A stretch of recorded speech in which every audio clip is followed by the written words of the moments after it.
सेकने के लिए राजनीति दल ने बदल के प्रस्तुत किया है आधुनिक भारत में।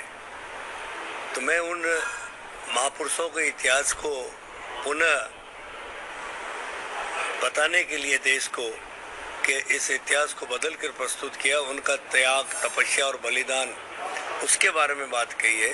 तो भारत राष्ट्र की जो आज हम जिसको भारत राष्ट्र कह रहे हैं, अगर वो राजा नहीं होते, वो रियासतें नहीं होती, तो शायद भारत का नाम ही कुछ और हो मिलता।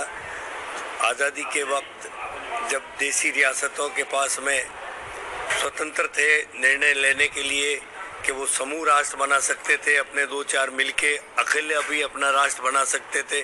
अब इंग्लैंड, जोधपुर रियासत जितना बड़ा तो इंग्लैंड देश है जिसने दुनिया पे शासन किया है, और इन राजाओं के पास में पूर्ण अनुशासित सेनाएं थी, पुलिस थी, अनुशासित पुलिस, अनुशासित सेना, जो भारत राष्ट्र को विरासत में मिली है उनके द्वारा।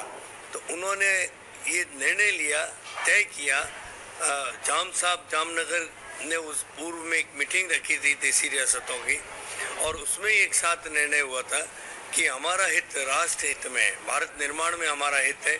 हम अपना सब कुछ त्याग सकते हैं। हमारे पूर्वजों ने एक एक दिन में 3-3 पीढ़ी कुर्बानी दे दी इस राष्ट्र की एकता, अखंडता के लिए, गरीब की इज्जत और आबरू के लिए।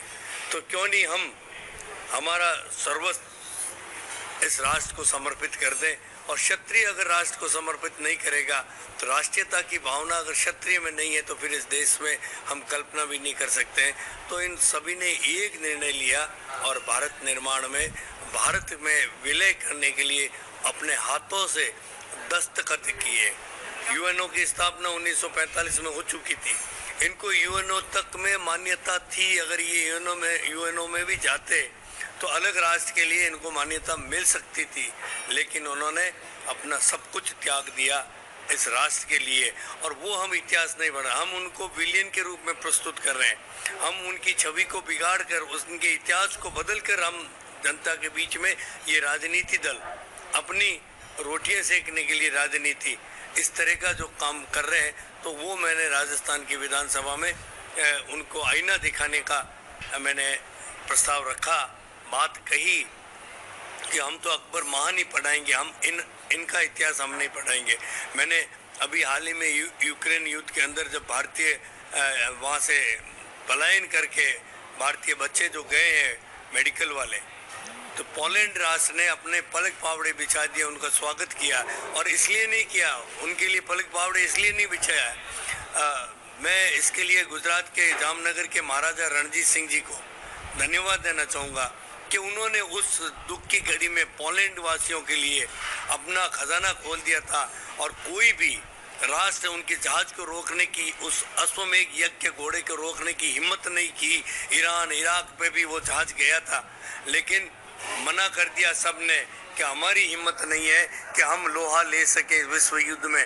और मैं जामनगर के महाराजा को धन्यवाद दूंगा कि उन्होंने उस अश्वमेघ यज्ञ के उस घोड़े की लगाम अपने हाथ में थामी, और उनको यहाँ 15 साल तक उन पोलैंड वासियों के लिए पढ़ाया, उनको किया, उनकी परवरिश की एक पिता के रूप में।